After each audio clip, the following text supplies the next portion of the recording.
भाजपा किसान मोर्चा के प्रदेश कार्य समिति सदस्य राकेश नायक रघुवंशी की अगुवाई में कार्यकर्ताओं ने मेडिकल कॉलेज कोटा पहुंचकर एसएसबी में भर्ती मरीज मनीष पांचाल के स्थान पर उनके पिता जगदीश पांचाल का जबरन ऑपरेशन करने वाले चिकित्सक और मेडिकल टीम की बर्खास्तगी और गिरफ्तारी की मांग तथा अन्य समस्याओं के समाधान की मांग को लेकर प्राचार्य डॉक्टर संगीता सक्सेना को ज्ञापन सौंपा। नायक ने बताया कि कोटा संभाग के सबसे बड़े अत्याधुनिक मेडिकल कॉलेज कोटा के एसएसबी अस्पताल में 12 जिले के अटरू निवासी मनीष पांचाल का ऑपरेशन होना था, परंतु ड्यूटी चिकित्सक और मेडिकल टीम की कार्यवाही के चलते मरीज के स्थान पर उसके बुजुर्ग और लकवाग्रस्त पिता जगदीश पांचाल का जबरन ऑपरेशन कर दिया गया, जो स्पष्ट रूप से जीवन के अधिकार के उल्लंघन है। साथ साथ कोटा के मेडिकल कॉलेज के इतिहास में यह काला धब्बा भी है। इसीलिए दोषी चिकित्सक और मेडिकल स्टाफ को बर्खास्त कर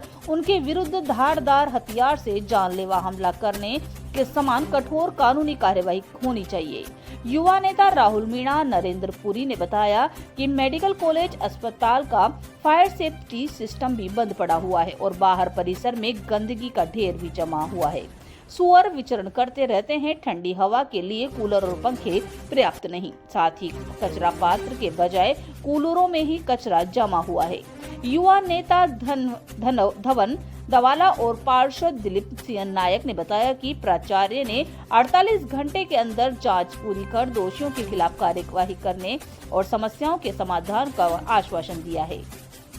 इस अवसर पर मोनू पांचाल, सतीश गोचर, दिनेश मेहरा आदि मौजूद रहे।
देखिए, कल मेडिकल कॉलेज कोटा के इतिहास में एक काला दिवस जैसा साबित हुआ कि पहली बार ऐसा यहाँ देखने को मिला कि कोई मरीज का ऑपरेशन होना था और उस मरीज के स्थान पर उसके पिताजी का ऑपरेशन कर दिया गया। बात तो ये हुई कि उसको मरीज के पिताजी और ये इनका बचाव ये है कि उस पिताजी का नाम और किसी मरीज का नाम सेम था। अरे नाम सेम होता है तो उसकी आयु सेम थोड़ी होती है या उसके पिताजी का नाम सेम थोड़ी होता है। आपने मरीज को अंदर ले लिया, उसको किसी प्रकार का कोई एप्रिल नहीं पहनाया, उसको किसी प्रकार की कोई साफ सफाई नहीं की, आपने उसको लेटा के एनेस्थीसिया देके बेहोश करके उसके हाथ को काट डाला और तब के हाथ काटने के बाद आपको एहसास होता है कि मरीज तो वो मरीज नहीं है, गलती से किसी और काम ने हाथ काट दिया। तो ये तो इस प्रकार की जान लेने की लापरवाही है। ये हमारे भारतीय संविधान में जीने का अधिकार जो मूल अधिकार है, स्पष्ट रूप से इसका सीधा उल्लंघन है और ये स्पष्ट रूप से धारदार हथियार से जान लेने का हमला करने के समान एक आपराधिक जुर्म के समान ही जुर्म है। इसीलिए आज हमने माननीय प्राचार्य महोदय को ज्ञापन देकर मांग करी है कि जो भी दोषी डॉक्टर है, क्योंकि उस समय डॉक्टर है तो वो बराबर का दोषी है,